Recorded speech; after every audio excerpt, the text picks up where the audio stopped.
Vaheguru Ji Ka Khalsa, Vaheguru Ji Ki Fateh. My name is Muktnoor Kaur and I'm a transcreator and commentary writer for the Guru Granth Sahib project. We're excited to announce the release of Bhagat Surdas Ji's composition, one of the 15 Bhagats whose contributions are included in the Guru Granth Sahib. There is no official title for this first composition in the table of contents of Guru Granth Sahib, which consists of a single line that doesn't explicitly mention the name of Bhagat Surdas. This single line Shabad is set to Rag Sarang, a musical mode that evokes a mood of simplicity and is often associated with folk cultures of the region. Still, Sikh scholars have widely identified it as such, and there is a lot more historical debate to explore in the historical dimension of this release.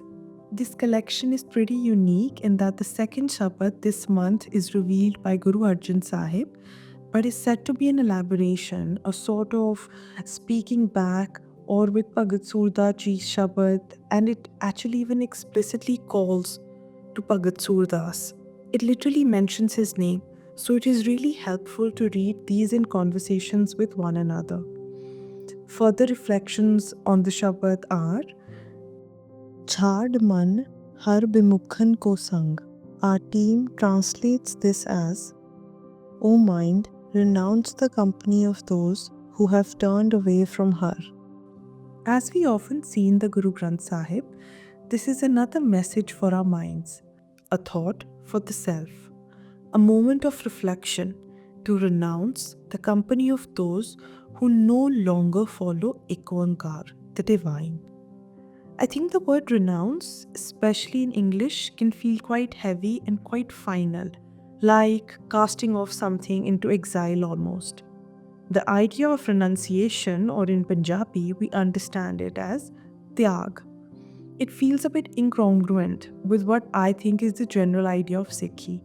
That is, it is literally never too late to try to find a connection with IkOankar. You can never really be disconnected. We just feel disconnected, which is why it is always helpful to return to the original line, which is chhad, just let go. This kind of sense of unbotheredness or unaffectedness. If we can imagine it for a moment, it's almost like there are all these distractions around us, and I think that it is incredibly relatable for all of us. We're all constantly being distracted by one thing or the other. Some platform, some streaming service, some industry is always trying to solicit some sort of reaction or engagement or comment or a click from us. And instead of propelling the wings of fear and anxiety and insecurity and materialism, the overconsumption further, we instead see those things and simply observe. Still, we resist in place, we let it go, we leave it, and we refrain from getting involved or participating in the vicious cycle because we are focused on something more significant than something more meaningful. It's this idea that I don't need to be the company of the ones who aren't interested in IkOankar or cultivating a relationship with, here the synonymous name for IkOankar is her. When we devote ourselves to the fear eliminator, do we still feel like we're missing out? Do we feel that nagging urge to turn our attention to these distractions every hour of every single day and chase these ever-moving goalposts or the latest microtrends or the newest overperforming cryptocurrency or the most outrageous hot takes that are probably definitely rage-baiting us into staying engaged longer? Maybe not. I wanted to share some insights on a word in this composition, Bimukhan.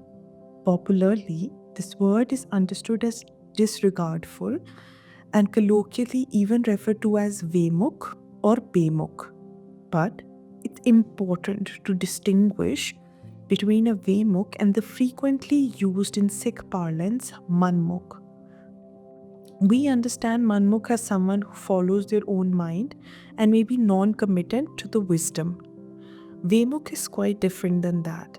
It is someone who at some point followed the way of the light but then stopped doing so. There is a connotation of the cessation of the following in the real sense. And when I think about this, I start to reflect on the things that I choose to spend my time and energy on, the groups, the platforms, the places, but really the things and places that I spend any resource that I have on. The focus turns inward. We might recognize that we ourselves at one point have crossed paths with or have been someone who stopped trying to cultivate a companionship with the divine. So Bhagat Surdas Ji's line is the most softest and gentlest of the nudges to our stubborn and reluctant minds to remind ourselves, free from value judgments, to at the very least be open to observing our more harmful or destructive patterns and behaviors, especially those that take our attention away from the divine. That's what I've been thinking about with this composition and with this brief introduction to Bhagat Surdas Ji's Shabad. I really hope you find some time to continue on to Guru Arjan Sahib's Shabad in this release, and I think we'll all find a lot more patterns to reconsider and reflect on between the dialogue of these two Shabads. As usual, there are definition, footnotes, translation, transcreation, and commentary to explore and hopefully discuss. Vaheguru Ji Ka Khalsa, Vaheguru Ji Ki Fateh.